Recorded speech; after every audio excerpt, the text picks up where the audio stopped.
jërëjëf Cheikh ci leeral yoo am solo yooyu rek nga xam ni ñëw nga ci kon yàlla commune bi moom manqué wul dara mais nag ndax ndaw ñi nga xam si ñoom ñoo am compétence yooyu ñëwaat nañ ci commune bi pour wane maanaam indi fa ay projet yoo xamante ni tey jii mën naa développer commune bi comme tey ni nga ko waxee am nañ ay économistes am nañ ñoo xam si agronomie lañ def am nañ fi ay commerçants ak ay commerçantes mais ndax tey jii loolu yëpp ñu am est-ce que indiwaat nañ ko ci commune bi pour ñëw installé wu fi maanaam def fi indi fi ay projet pour ñu réaliser ko ci commune pour développement am foofu noonu ndax responsabilité jeunesse boobu am compétence yooyu nekkul foofu ñaareel bi nga ni xëy na ñoom 1900 ba léegi ñu ngi fi xamuñu mënuñu mais gis nañ ni monsieur le maire ci entourage am gis nañ ci ay ndaw ndax ndaw yooyu aussi ñoom seen i compétence yi ñu amee ñoom it mënuñu ko maanaam fésal ci commune boobu pour développement bi ñu bëgg ci commune bi am ndax tey jii ku mel ni doyen Omar Ndiaye gis nañ ko ci wetu monsieur le maire ku mel ni Moussa Sow gis nañ ko ci wetu monsieur le maire ndax ñoom it taxawaay bi ñu war a am dëgg-dëgg taxawee nañ ko ci wetu maire. waaw dama naan la waaw loolu dama koy dëggal ndaxte maanaam bëri na tey ñi nga xam si ñoo ngi si commune bi bëgg tey seen gox développé loolu lu tax ma koy wax li koy firndeel mooy am na benn mouvement bu naan Kayor convention citoyenne te dara tax koo jóg dul jàppale commune bu si nekk bu nekk Kayor mu gën a jëm kanam ndax wax naa ko sànq tey Kayor laay wax mais tamit commune de Ngandiouf ndax tey man mii maa ngi si mouvement boobu bi nga xam te dara tax koo jóg lu dul jàppale nit ñi amul ñi nga xam ne am nañ ay diplôme te amuñu liggéey ñu jàppaleen parce que am na ay entrepreneur am na ay tamit comme ni ngeen ko waxee ay commerçant ak ay commerçantes ay économistes ñëpp maanaam on a tous les creuset de compétences disciplinaires donc te ñoom ñëpp ñoo ngi ci mouvement boobu te dañuy dem di rencontrer ay maire di wax ak ñoom seen laka maanaam mooy seen tawat ñu xool naka leen ci jàppale xam nga te loolu man gis naa ni commune de Ngandiouf bokkuñu ci parce que man maa ngi woon foofu te li may bëgg nag mooy man incha allah sax je ferai le premier pas wax ak ki nga xam si mooy le président du mouvement ñu jéem a gis le maire de Ngandiouf waxtaan ci ak moom parce que tamit bëgg nañ ku leen jàppale ndaxte tey jii ñun doomi commune bi la te aussi lépp li nga xam si gis nañ ko muy lu baax tamit dañuy bëgg mu ñëw Ngandiouf donc loolu dinañ si ñun taxaw ak ñu si mën a taxawee waaye tamit comme ni nga ko waxee rek bien vrai que am na ay ndaw yu nekk si entourage yu ki fa nekk di le monsieur le maire waaw baax na mais tamit est-ce que ndaw yooyu ñoo ngi koy li maanaam li leen war loo ci di ko doxalee ci commune est-ce que ñoo ngi koy def c'est une interrogation parce que tamit ñun mënuñu ni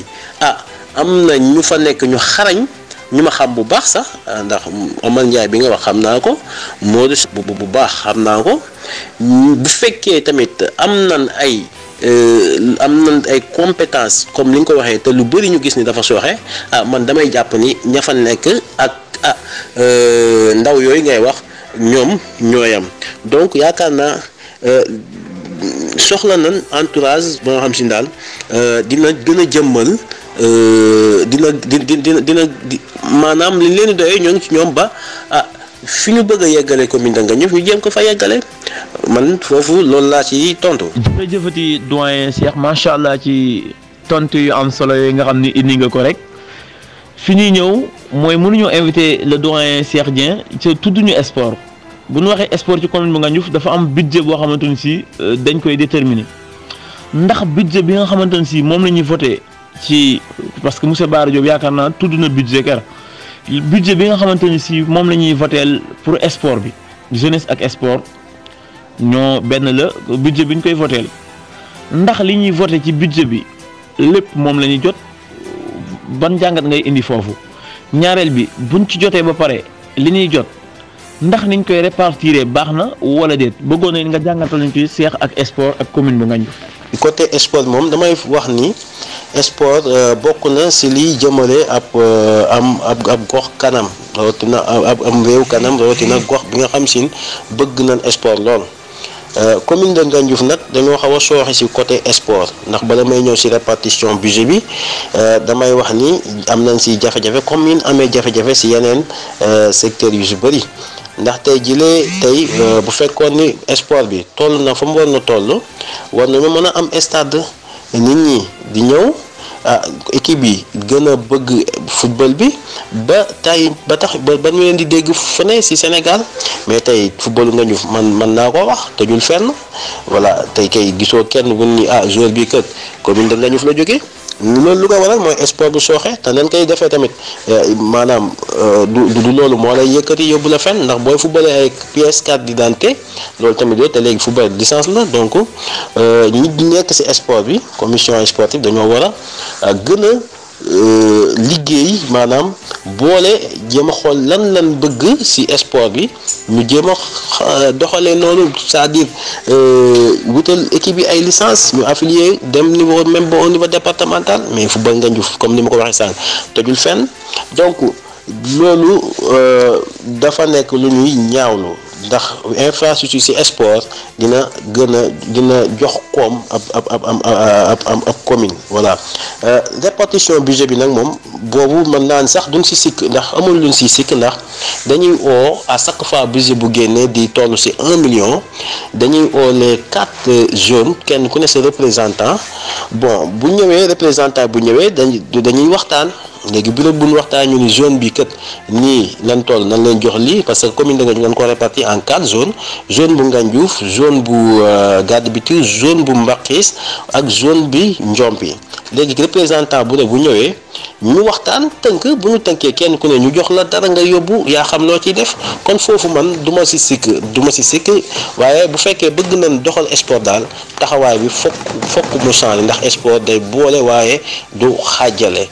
doyen Cheikh ci leeral yu am solo yi nga xam ne indi nga ko ci sport te yaakaar naa ni man sax mën na maa bokk ci ñi koy firndeel ndax football naa fa yaakaar naa après 2004 ba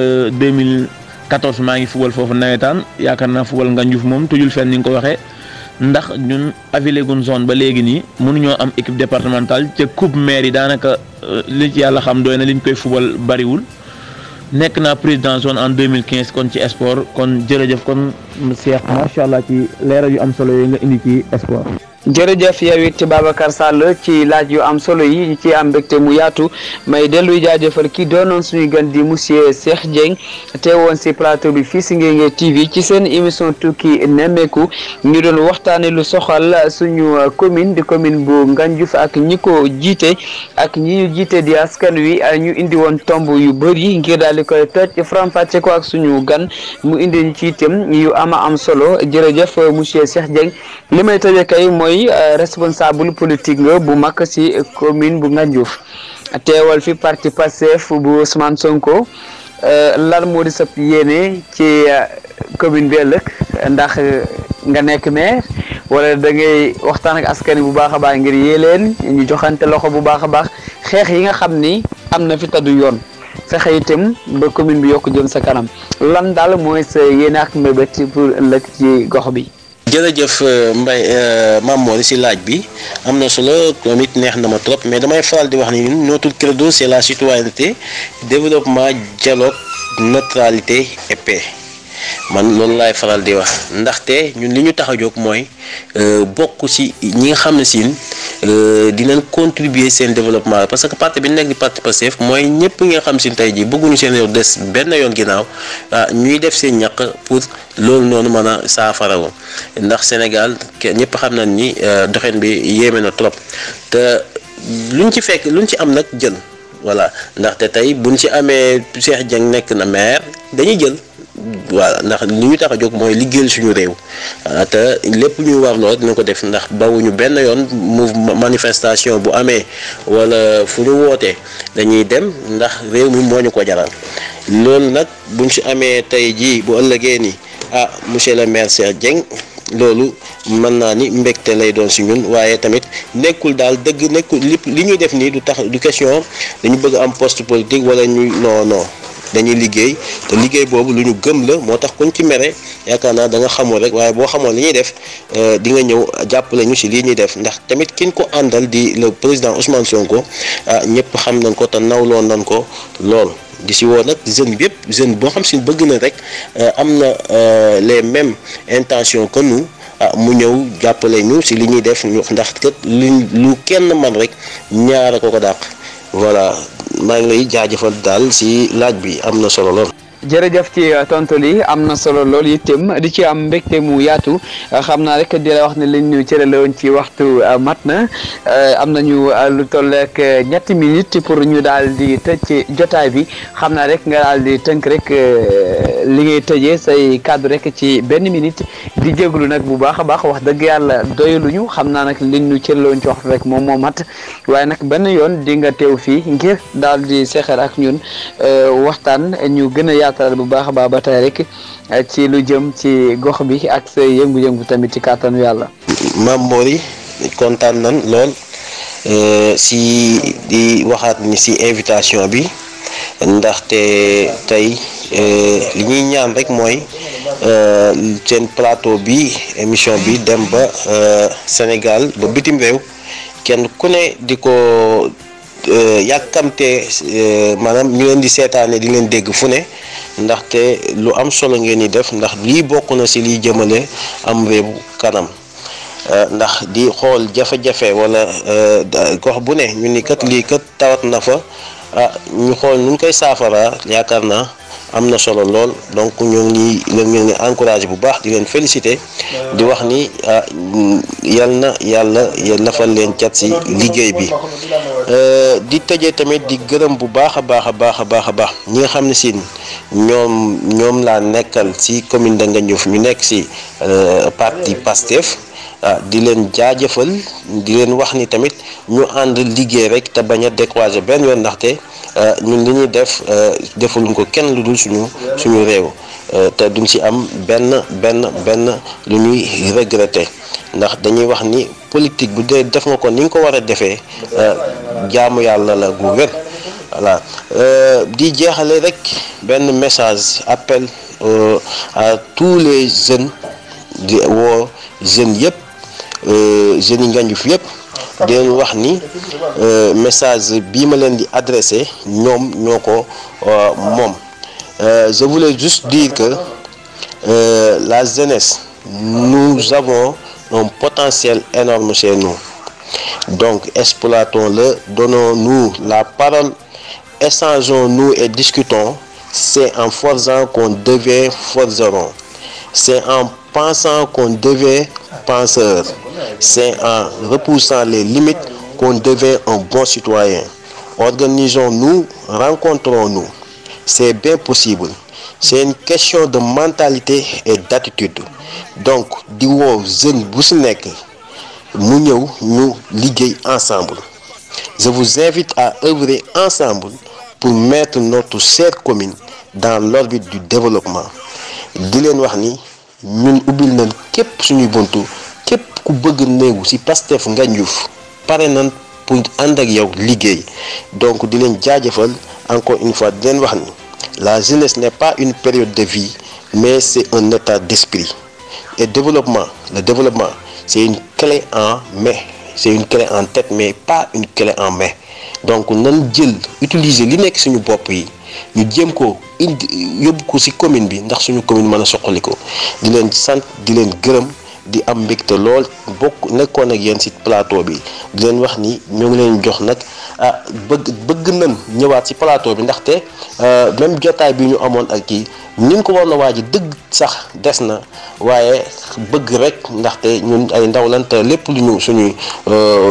lépp li nga xam si askan wi moo ko soxla rek bëgg nañ ci di si dox waaye incha allahu yaakaar naa beneen yoon nañ si gën a ànd ak yéen jërëjëf.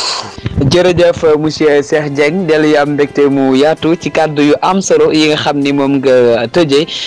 su ko defee rek comme ni nga ko waxee tamit beneen yoon incha allah nga desiwaat fii ngir seexaat ak ñun waxtaan ci kàttanu yàlla. Babacar Sall xam naa nga daal di tëj say kàddu rek ci tënk itam ndax mel na ni li ñu cëraloon ci waxtu jeex na tàkk su ma nee gàtt rek voilà bismillah. jërëjëfati grand Cheikh Dieng macha allah ci invitation bi nga ñu yombalal accepter ñu ko rek bin la ko sàkkoo ci yow rek nga ko daal di accepter ni man moom disponible na heure soo xamante si ngay Tàggat TV soxla woon na ma disponible naa pour ànd ak yéen ci jotaay bi loolu ñu ngi la ci sant di la ci gërëm di rafetlu bu baax it sa taxawaay ak ni nga xamante ni si noonu nga dikkee rek ci émission bi mais nag di jaajëfal mboole mbokk yi nga xamante ni si rek ñooy topp jotaay bi ngay Tàggat TV ci seen site internet waaye di jaajëfal bu baax ki nga xam ne mooy présentateur de l' émission monsieur Mamour Seye man ma nekkoon assistant ci féete ci wàllum question yi message bi nag bi may tëjee dëgg mooy di lancer jeunesse bi rek ñuy bàyyiwaat xel bu baax ci plateau yi di suivre bu baax émission yi ndax wax di yàlla li fiy rote lépp njariñ la boo xamante ni si ñun ñi nekk ci commune bi ñëpp mën nañ cee jariñoo ndax ay solution rek moom moo fiy génne bu fekkee rek ni koy sàkkoo ci invité yëpp ñi nga xamante ne si ñoom ñoo fi nekkal commune bi di monsieur Modou Sow di adjoint maire su fekkee nangul nañu ko rek mooy nekk suñu invité dimanche bi nga xam si moom lañ jëm bu fekkee accepté nañu ko mooy nekk suñu invité parce que nag ñun ñëpp lañu lancé suñuy invitation mais képp koo xam si rek nangul nga ñu invitation bi rek incha allah di nga teew ci plateau bi ndax yaakaar naa ni bari na question yoo xam si biñ commencé tukki nemmeeku ba ci responsable politique réew mi monsieur Bara Diop ci commune bu Ngandiouf mais tey jii ñu dalal monsieur Cheikh Dieng di responsable politique bu Pastef commune de Ngandiouf tey jii yaakaar na ni dina jaadu lool